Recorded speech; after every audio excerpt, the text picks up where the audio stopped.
Hello students, welcome to on my channel. आज हम आच्छादक फलन के बारे में बताएंगे। प्रीवियस वीडियो में आपको टाइप्स ऑफ फंक्शन, फलनों के प्रकार, हम बताए थे कि फलन जो है मुख्यतः दो प्रकार का होता है। एक है आंटो फंक्शन, जिसको हम बोलते हैं आच्छादक फलन। दूसरा है अंतःक्षेपी फलन, जिसको हम इनटू फंक्शन बोलते हैं। आइए, पहला नंबर आच्छादक फलन की परिभाषा। आपको प्रीवियस वीडियो में बताया गया था फलन की परिभाषा। उसमें संबंध और फलन में तुलना भी आपको बताया गया था। संबंध होने के लिए शर्त होता है R is subset of A Cartesian product B. यदि R is not subset of A Cartesian product B तो हम कह सकते हैं कि उसमें संबंध नहीं होगा। फलन के लिए शर्त बताई गई थी कि डोमेन का, देखिए, पहला संपूर्ण समुच्चय ए, इसको डोमेन बोलते हैं, और जो दूसरा संपूर्ण समुच्चय बी है उसको हम कोडोमेन बोलते हैं, सहप्रांत। तो फलन में जो है कि आपको प्रीवियस वीडियो में बताया गया था कि इसमें का कोई एलिमेंट अगर छूट जाता है डोमेन का, जिसको प्रांत या प्रभाव क्षेत्र बोलते हैं, यदि इसमें का कोई भी एलिमेंट, जो पहला संपूर्ण समुच्चय ए है, इसमें का कोई भी एलिमेंट छूट जाता है तो हम कह सकते हैं फलन नहीं होगा। यदि सहप्रांत, कोडोमेन का कोई एलिमेंट छूट जाए तो कोई प्रॉब्लम नहीं है, तब भी फलन होगा। बस यह ध्यान देना है कि डोमेन का कोई भी एलिमेंट छूटे ना। अगर छूट जाता है डोमेन का एलिमेंट, जो पहला संपूर्ण समुच्चय ए है, तो हम कह सकते हैं कि फलन नहीं है। और यह भी बताया गया था फलन में कि अगर एक ही एलिमेंट का, x1 का अगर दो से संबंध है कोडोमेन के एलिमेंट से, तब भी फलन नहीं होगा। अगर सबका x1, x2, x3 का एक से बन रहा है तो हम कह सकते हैं कि फलन है। लेकिन अगर एक एलिमेंट डोमेन का है और उसका जो है कि दो एलिमेंट, कोडोमेन के दो एलिमेंट से बन रहा है, एक ही एलिमेंट का दो एलिमेंट से बन रहा है, तो हम कहेंगे कि फलन नहीं है। और फलन में आपको बताया गया था डोमेन ऑफ एफ, एफ का प्रांत जो है कि इसके बराबर होता है, ए के बराबर होता है। ध्यान रखिएगा, domain of F, domain of F जो है ए के बराबर होता है। यदि एफ का प्रांत ए के बराबर नहीं है तो हम कह सकते हैं फलन नहीं है, जिसको हम प्रीवियस वीडियो में बताए थे। आ जाइए आपको डेफिनेशन ऑफ आंटो फंक्शन, आच्छादक फलन की परिभाषा। आच्छादक का अर्थ होता है ढकना। ध्यान रखिएगा, आच्छादक का मतलब पूरा पूरा ढक ले। अब आइए इसकी परिभाषा देखिए। आच्छादक फलन की परिभाषा, फलन function from A to B, इसको पढ़ते हैं, या mapping from A to B, प्रतिचित्रण ए से बी में, या फलन ए से बी में।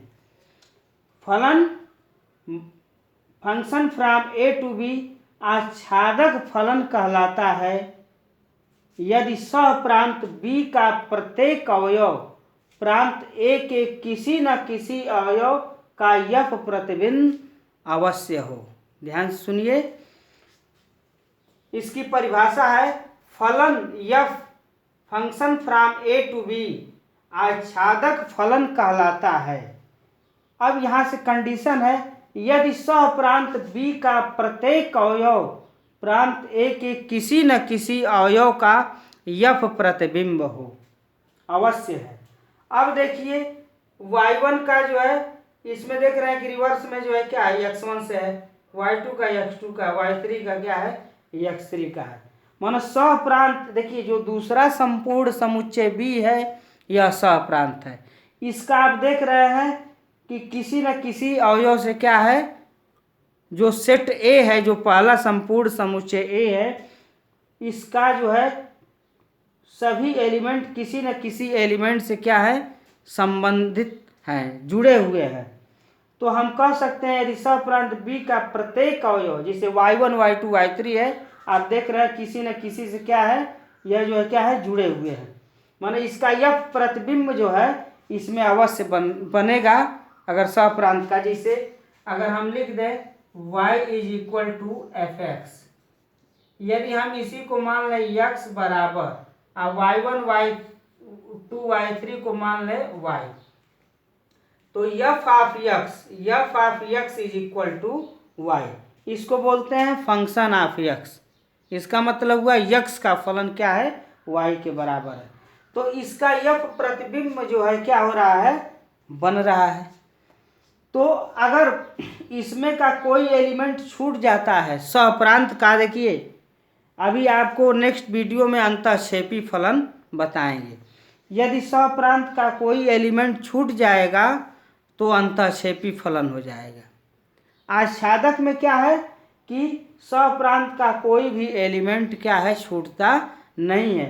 सप्रांत बी का प्रत्येक अवयव प्रांत ए के किसी न किसी अवयव से क्या होता है, उसका यफ प्रतिबिंब जो है अवश्य बना होता है, यह ध्यान रखिएगा। तो रिमार्क में क्या है, अब यहाँ पर देखिए, यहाँ पर लिखा गया इसलिए function from A to B आच्छादक फलन कहलाता है। आच्छादक फलन होने के लिए शर्त है, function from A to B आच्छादक फलन कहलाता है यदि यफ का परिसर range of F = codomain of F, F का सहप्रांत। कोई आपसे पूछे आच्छादक फलन कब होगा, तो कहिएगा यफ का परिसर जो है, यफ का सहप्रांत आपस में यफ का परिसर और बराबर यफ का सहप्रांत हो जाए, कोडोमेन ऑफ यफ हो जाए, तो हम कह सकते हैं कि फलन जो है आपका आच्छादक है। Implies that f = B. अब यहाँ पर देखिए ए का मतलब जो है, यहाँ पर ए के एलिमेंट रखिए, तो यफ ए का एलिमेंट क्या है, ए का एलिमेंट आप देखिए तो ए के एलिमेंट क्या है, ए का एलिमेंट क्या है आपका, x1 है, x2 है, x3 है। तो अब देखिए अगर आप कह दीजिए यफ = बी, माने यफ का परिसर, इसको बोलते हैं range of F = codomain of F, अगर बराबर है यफ का परिसर यफ का सहप्रांत आपस में बराबर है, तो हम कह सकते हैं कि आच्छादक फलन है। आच्छादक फलन होने के लिए यह क्या है, आवश्यक शर्त है कि यफ का परिसर जो है यफ के सहप्रांत के बराबर हो। अब यहाँ पर यफ = बी है, तो यफ x1 का इमेज क्या बन रहा है, y1 है, यफ x2 का इमेज क्या है, y2 है, यफ x3 का इमेज क्या है y3 है। तो देख रहे हैं सप्रांत बी का प्रत्येक अवयव प्रांत के किसी न किसी अवयव का यफ प्रतिबिंब अवश्य है। अगर ऐसा नहीं रहता तो हम कह सकते हैं कि आंटो फंक्शन नहीं है, आच्छादक फलन नहीं है। इसका मतलब सबसे इसका यफ प्रतिबिंब है, तो हम इसी आधार पर कह सकते हैं कि आच्छादक फलन है। इसका मतलब ये याद रखिएगा, यफ का परिसर जो है यफ का सहप्रांत के बराबर होगा। अब इसमें जो है देखिए आच्छादक फलन में भी कई प्रकार के आच्छादक फलन होते हैं, जैसे एकैकी आच्छादक फलन।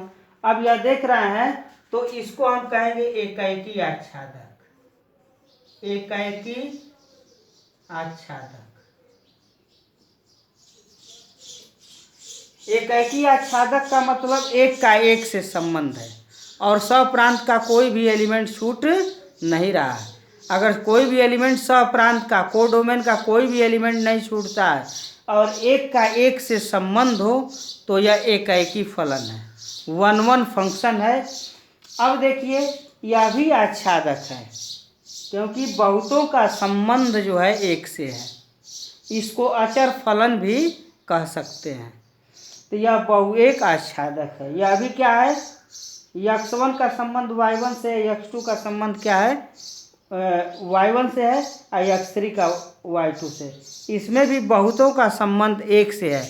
तो यह भी आच्छादक है, लेकिन क्या है, बहुएक आच्छादक। बहुएक आच्छादक इसको लिखेंगे आप जो है बहुएक आच्छादक, बहुतों का संबंध, बहुएक आच्छादक। और यह क्या है, एकाएकी आच्छादक। यह क्या है, एकाएकी आच्छादक। तो आपसे कोई पूछेगा कि आच्छादक फलन होने के लिए क्या शर्त है, तो याद रखिएगा, F का परिसर बराबर F का सहप्रांत।